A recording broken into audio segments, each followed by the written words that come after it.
Wow, it's almost like I predicted this. What is up, gem hunters? My name is Dan from the Hidden Gem Network. Sorry for taking off a few days. Just wanted to focus on myself, focus on health, kind of get things back in order.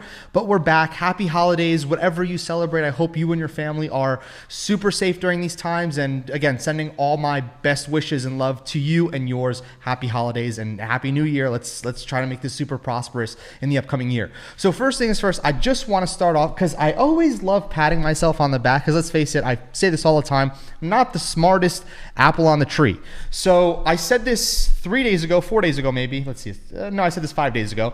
I said I'm going to be watching what happens with Bitcoin during the holiday season. I actually said it right here. And I said I'm not going to be purchasing during this current rally, because if Bitcoin can't break 52K, then if it gets rejected at 52K, then it more than likely we're going to head back down. And then again, we have to kind of just keep an eye on the overall charts. And like I said, I'm not perfect when it comes to technical analysis, but at the end of the day, let the market come to you. Just be patient. That's one thing that I've learned for so long at this point. I've gotten burned so many times. I've lost a disgusting amount of money because I tried to chase the market. Everybody was going ahead and rallying back over here, right? So around December 20th, 21st, whatever it was. When did I put out this video? On December 23rd. Okay, so let's see what happens on December 23rd over here. So we're looking right about over here. And I said, just wait. Like, seriously, just wait. Let's see what happens when the holiday season comes. And most importantly, what happens if Bitcoin can't break 52? If it can't break 52, you're putting a bet. If you're buying into Wonderland TIME before Bitcoin goes ahead and breaks out of its current resistance, and if the resistance flips to support, that's great. But if it can't break 52, then and it gets rejected, more than likely everything else is going to follow. So what happens over here? Well, we can see if we just head over to Bitcoin, and this isn't crazy technical analysis here, but we can see right over here in just the last day, we're looking at the 52 mark.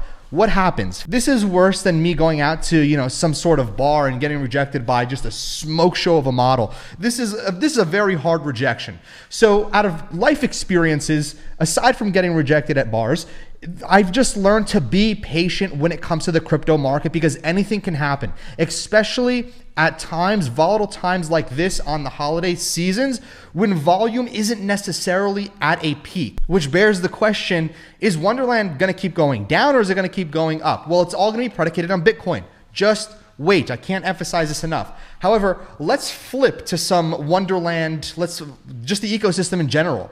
So let's see what Sesta has been up to, and let's see what's going on over there, because there's some really important factors that we have to watch right now, not just for Wonderland, because you can actually be making, or I can't say you'd be making because that legally get me in trouble, but I can be making, and people that theoretically watch this can be making a very decent amount of passive income, if you will, or some really smart trades based off of the entire ecosystem in totality, rather than just Wonderland TIME. So just understand that there's so much happening in the background that you need to pay very close attention to. So I'm going to touch on a few things that I believe are important, and then I'll go ahead into when I think is the next point for me to go ahead and just kind of take a look at when I should be entering even more into my position for TIME. Because why am I so big on TIME still? Is because aside from Olympus, we have Wonderland. Wonderland and Olympus are probably the two most well-known DAOs out there, the reserve protocol currency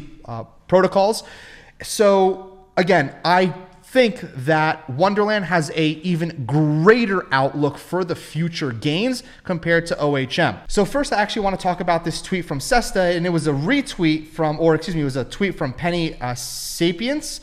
And I want you to understand how this ecosystem works, and then I'm going to tell you why it's important for you to really get what's going on here so you can make a more informed decision. Now, again, I am not the smartest apple on the tree. There's a lot of things that I still have to dive deeper into, learn more about, but I'm going to tell you what I know, my understanding, and quite frankly, everything that I've kind of researched and understood up until this point in time from previous history already.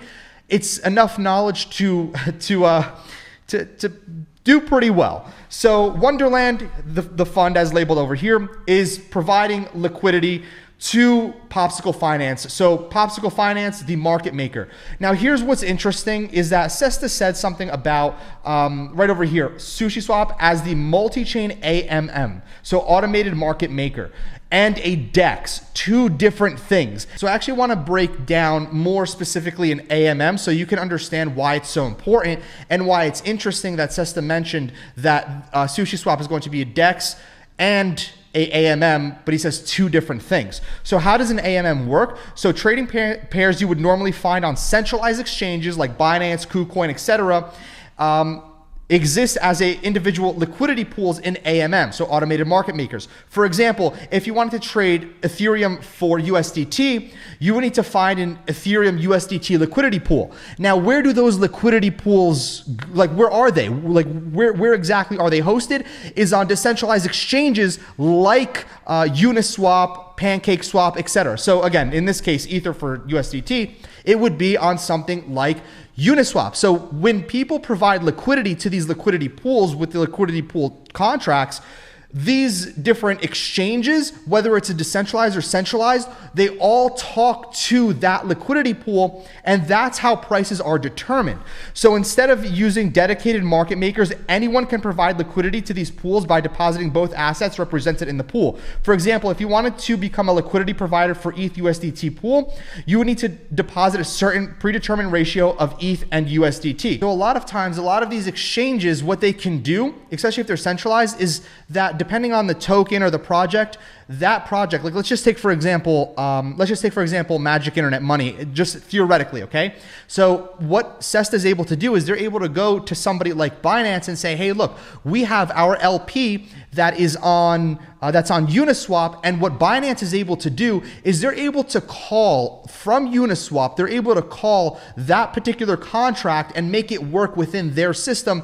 So even though the trades are happening on Binance, everything essentially is still utilizing the Uniswap LP and the AMMs. But again, that's just the 10,000 foot overview. It gets so much more in depth. It's not just like Binance is saying, hey, Uniswap, give us the actual prices of this particular, of Ethereum, for example, to USDT. It's not, it's so much more complicated and intricate. I just want to give you the 10,000 foot overview so you can understand of what an AMM does and why it's important. It essentially is what determines the price for that underlying token across the entire ecosystem to make sure that, for example, let's just say one exchange doesn't say 50,000 and the other one says 70,000, just as an example. Now, this is really interesting because we have to go back and talk about the ecosystem here. We can see that the official Binance listed Spell, which again is part of Abracadabra or Sesta's ecosystem. So MIM Spell is a multi-chain lending protocol that utilizes interest-bearing tokens as collateral to mint a USD pegged stablecoin, MIM, Magic Internet Money. And so Binance goes ahead and they kind of just dive through everything that it does, just as a quick write-up, so individuals can understand what's going on and why they decided to list Spell and the actual role that the Spell token has in the entire ecosystem. Now, here's what I personally think is that out of everything that could have been listed on Binance and other centralized exchanges that are currently listing these particular tokens in the ecosystem, I think this is a great publicity play.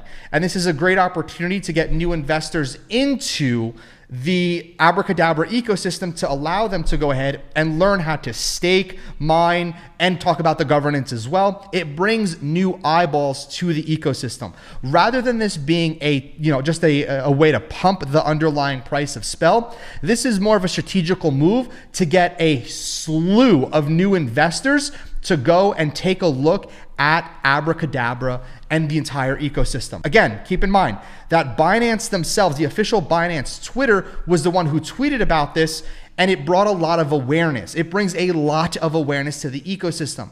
So we're not, when this was put out, I wasn't so gung-ho on it. I wasn't going out and stopping everything I was doing to buy some Spell or anything. I understood what Sesta's doing right now. If you notice that everything that's happening in the current ecosystem It's all predicated around getting more awareness, more engagement, more eyeballs to the Abracadabra ecosystem, to Sesta's ecosystem that he's building.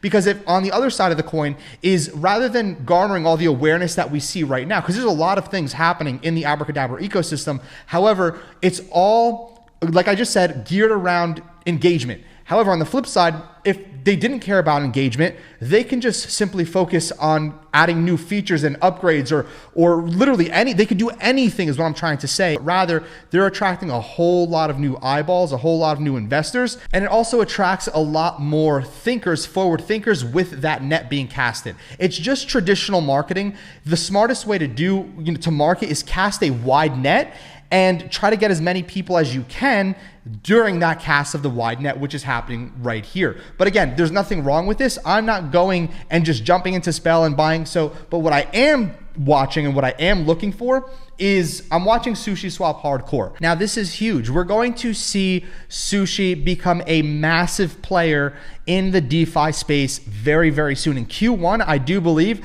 that Sushi might go ahead and have a massive battle with some of the top decentralized exchanges out there and possibly overthrow some of the up-and-comers that have been around for a while now, or perhaps even just gain insane market dominance or take market dominance from from exchanges, perhaps maybe like PancakeSwap if they decide to branch out to BSC. Again, there's so many opportunities for Sushi. They can either choose to stick with Avalanche and build their ecosystem there, or they can just take market dominance away from, if they go with Avalanche, they can take market dominance away so easily from Trader Joe. They can also start taking market dominance depending on the features that they have from PancakeSwap. There's the opportunities and the possibilities are endless. So I don't want to say this is what's going to happen because we don't know. We have to watch this play out.